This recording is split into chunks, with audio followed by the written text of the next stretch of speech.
Hey everybody, Old Man Alchemist back with another raw and wiggling episode in our playthrough of Swordhaven, Iron Conspiracy. Alright, we are in the bookstore of Old Haven. I think it's the Old Quarter. And I had come here previously, when not recording, and bought the recipe for making iron ingots. And even though I could make an iron ingot, I really didn't. There's not much I can do with that right now. As far as I don't have enough material, so I'm like, you know what would be a better um, use of my funds is probably this book here. And this tome can teach you the Beast Call ability. It let out a roar with an outdoorsmanship-based chance to enthrall a targeted beast, compelling it to fight at your side for 2 turns.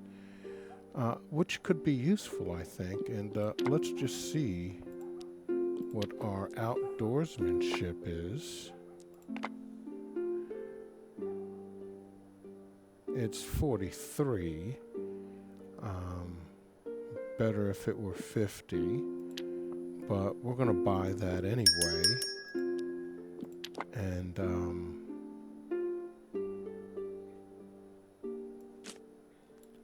so we're going to get that.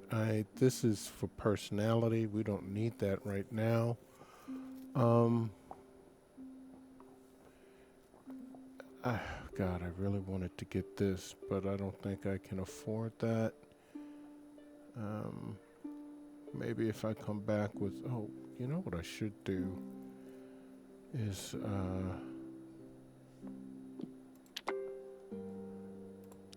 come back with those letters and all those books, because I mean, if anybody's going to want to buy that stuff, it's going to be this guy. I mean, he's the bookman. See what's out there. So he's going to pay top dollar. Hopefully we can get a few $100 off of that. And I think we want the outskirts. Yeah. And there is the inn.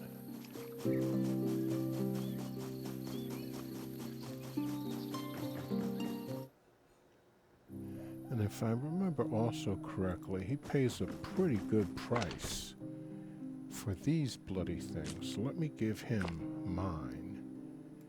We're going to take this. And, let's see.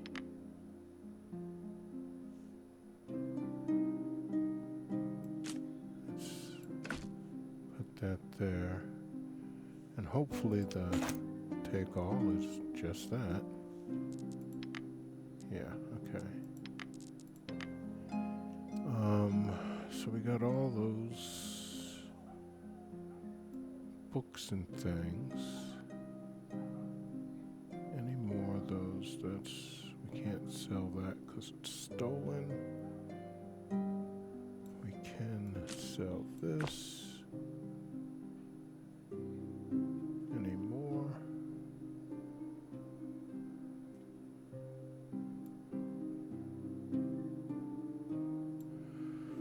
Okay.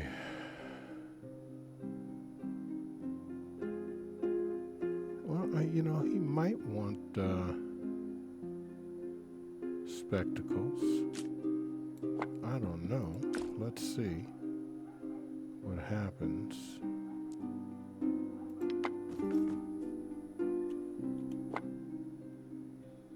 We got 6 of these bad boys and some spectacles. And all these letters and books. What is this?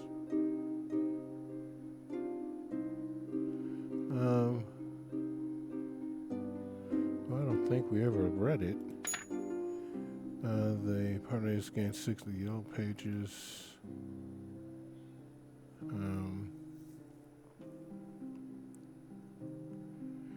Bravery, Brawn, and Brain Scrambling, the True Life Histories of Sir Bauska.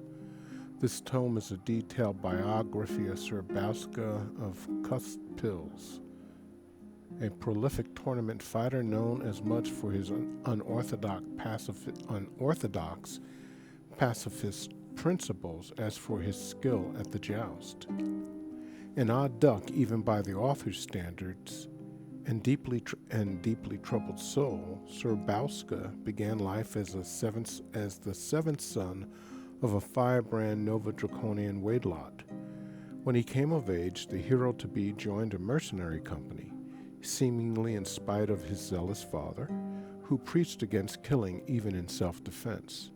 After 2 years campaigning, he returned home to find his birthplace long since ransacked by a gang of Slorian barbarians. They had slaughtered his entire family and left his pious father's head rotting on a stake. Wow. Stricken by grief, Sir Bauska poured molten lead into his sire's skull, crafting a homogeneous two-handed bludgeon. He named this fearsome weapon Brain Scrambler and used it to kneecap, cripple, and maim all the offending barbarians in their kin. But he never killed any of them, at least not directly. With his revenge complete, he took to Behord's tourneys and all manner of martial competition across the empire, pummeling into submission but never slaying such legends as Mathor Motreya marries the foul-mouthed Solonian, Nagab the Stout, Gurbaz the Southern Prairies, and many more, all to spread his twisted version of his father's pacifism. Alas, Sir Bauska's life ended in tragedy on a mundane trip to Swordhaven when he yawned without covering his mouth, and a crow flew down his throat, causing him to choke to death. What the hell? I mean, come on. How big was your yawn? His loyal entourage buried him on the very spot where he died, in an unnamed field of flowers somewhere on the plains outside the city. His famous maul, Brain Scrabbler, was buried with him, and it is said his horned helm was used for a grave marker, but the exact location of the site remains unknown, much to the disappointment of treasure hunters and historians alike. The book ends abruptly with the anonymous author posing a final philosophical question. Was Sir Bauska's maul truly formidable, as the chronicles say, or was it simply its grim appearance, a literal skull on a stick, that gave its wielder a head start in every battle? Okay. Let's go see what we can get. That's what I say. Let's go see what we... Oh, wait. Who did I give? At your disposal. That stolen book to this guy. I don't owe you money, do I? Yes, you do. God, please, give us some... guys, developers, you got to give them a little more of their stuff to say there. A few different lines. It's mind-numbing. Or give us the ability to tell them to shut up.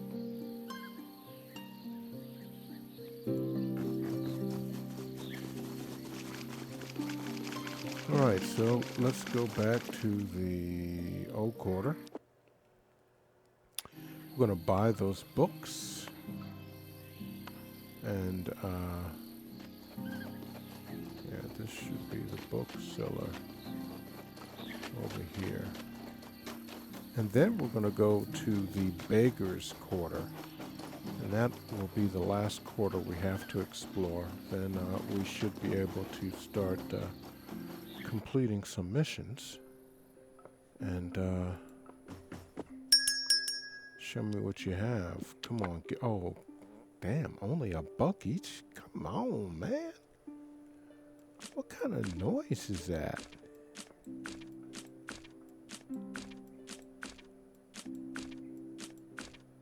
That's some cheap shit. I mean,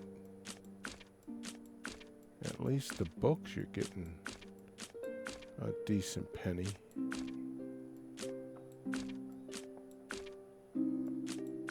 Wow, letters are only getting you $1 a piece, huh?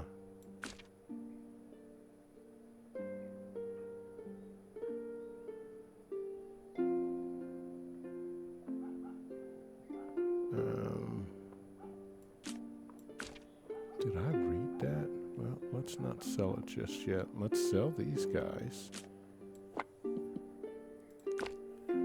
There we go. Wow, only $1 for this Swordhaven phrase book.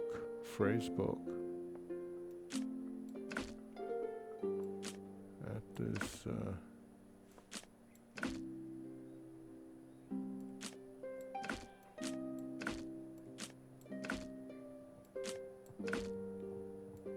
well, we got enough to get a little bit of something.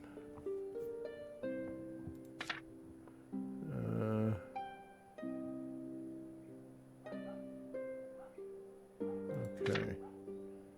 And let's put that in there. Okay. Well, we definitely have enough for Beast Call right now.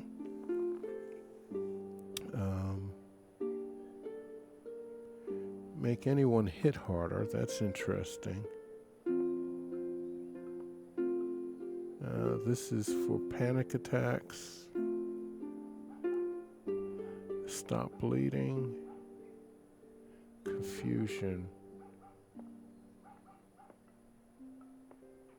That's turtle armor. That's something that I wouldn't mind getting, but I don't need right now. Nail, snail, flail. Yeah. I think that's those snail things that we got.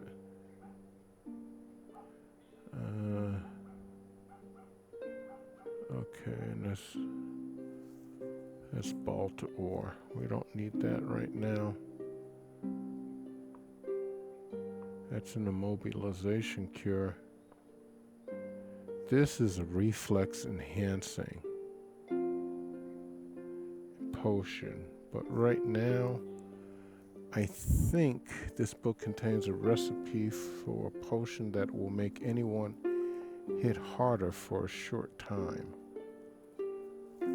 I hope this isn't something that it doesn't look like it's something I already know.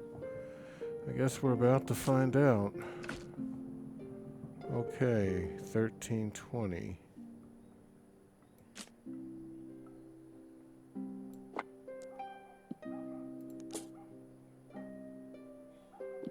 Let's see. Okay, and close.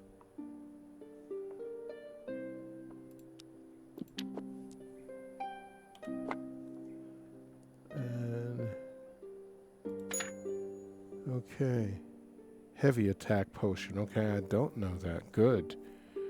I hate the high weight a lot as much as anybody, but when a man like that comes into your mud hut and tells you you're his main guy, like his number one fellow, his personal bodyguard, his enforcer, his buff physical beast, I mean, how can you not join his forces? How can you not do everything he tells you to do? I know all of us want to be the person I just described, but to do that, to really become the monster of a man, that living juggernaut, that bleeding Hulk, you must drink your fluids. And what fluid is better than my invigorating homemade all-body tonic that makes you hit both hard and fast? Here's how to mix it up in the comfort of your own home.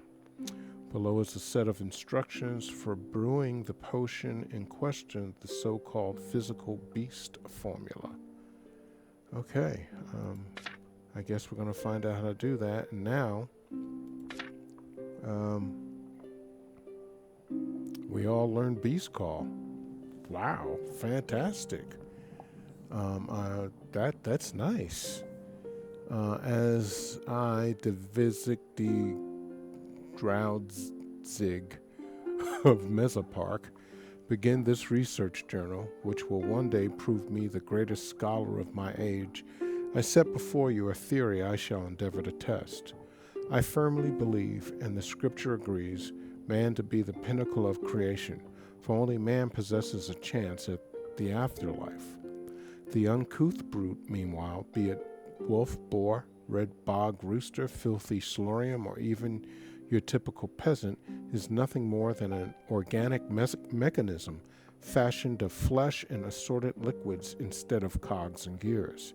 Its psyche is but a simple framework, one that may be deceived, dominated, and exploited for our comfort and the betterment of our lives.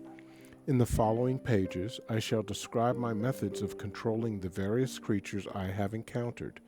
May this knowledge serve you well, dear reader. The text lists different animals and methods for deceiving them or confusing their instincts. Examples include how to imitate the sounds of a wolf cub to convince another wolf to protect you, how to bulge out your eyes and persuade a turtle that you are its offspring, and which incantations to mutter so the local peasantry will believe you are a ghost that can only be exorcised with free food and rest, though this last method rarely worked for the author. Oh gosh. The manual ends abruptly with a publisher's note. It seems D.B. Draudzig was interrupted in his work when a moss pig rejected his attempts to tame it and gored his crotch area with its tusk. Okay, that's not a good thing. And I guess I can actually sell these books back to him now. Yeah, I mean,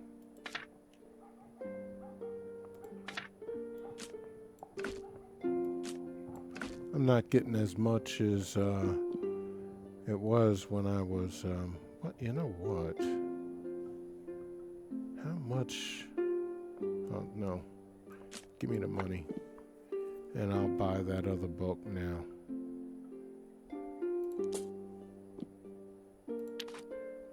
Okay, close. And now, okay, here's the $250. And continue. And take the book and I leave. And now, a shabby-looking book containing a heavily abridged account of barbarian history, penned by Congo the Mad. Okay, let me get something to drink.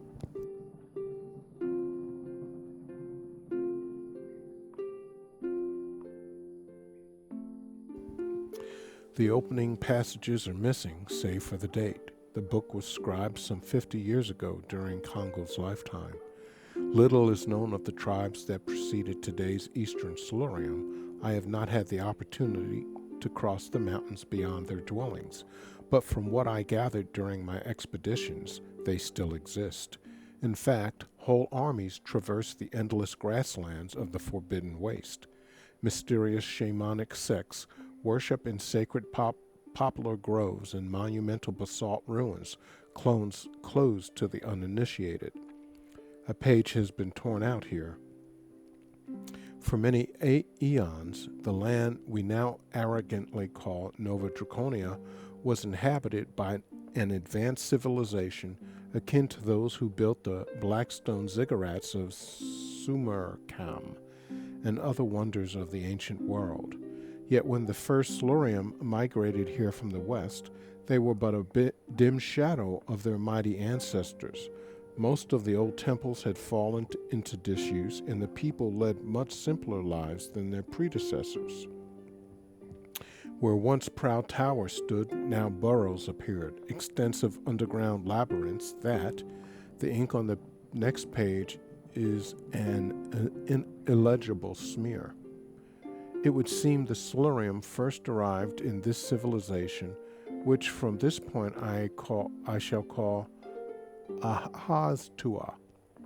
as traders. The statue found on the northern banks of the Tumsa River was clearly made by Azatuans, but certain details are undeniably Slorium in origin, suggesting much closer contact than was previously thought. The masks used by the eastern Slorium shamans, though not identical, appear at least to be inspired by those used in Azatuian rituals, not to mention the secret language of the Slorium clergy that may have its roots in ancient Aztuan tongue. Mayhap cultural blending was much more common. The next few pages are stuck together. There were always raids. The findings in the ruins of Beldura leave no room for doubt, but between 400 to 600 years ago, their numbers hugely increased. A great horde would descend from the mountains, some even flying on the backs of terror birds. So began an age of constant wars and treacherous shifting alliances, interrupted only briefly by peace. A few pages are obscured by crude drawings, perhaps the work of a wayward child. My thesis is thus: the modern Eastern Slorium, whom we all know but most of us dislike, are descended from both the Western Raiders and the Autochtonos Azatuans, a culture, or cultures, if we take into account the differences between the clans, sired in strife, as are many others, and like the mythical firebird reborn as something entirely new. Okay.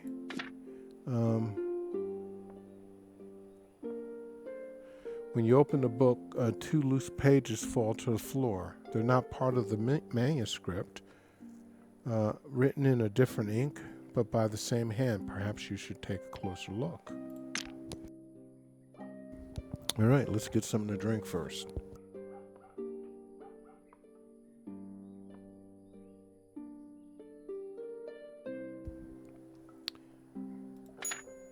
Okay, this page is dated year 852 of the new calendar, 12 of Uttara.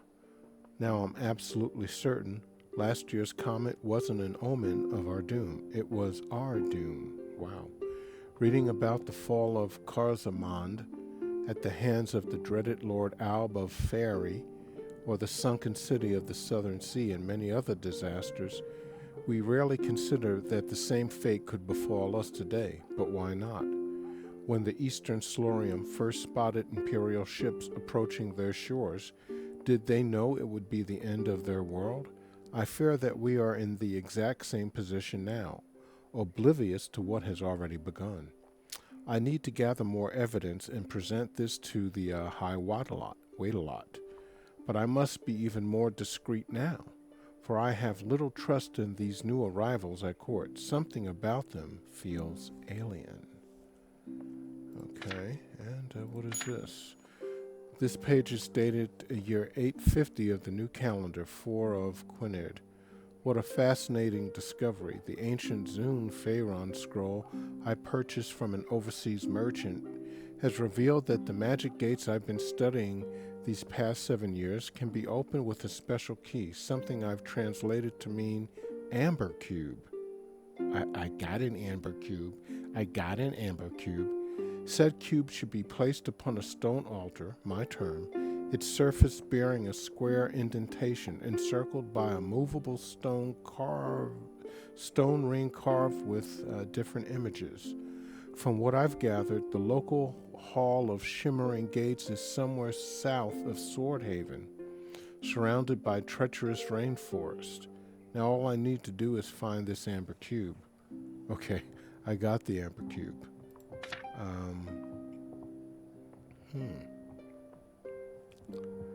Well, I think I want to maybe sell this back.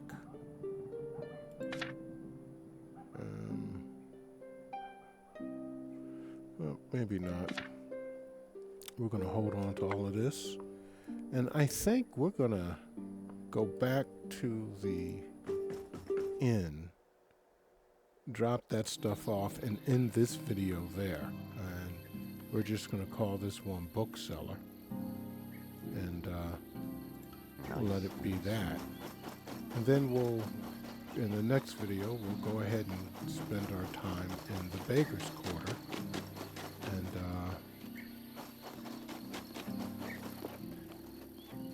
so let's go to the outskirts. And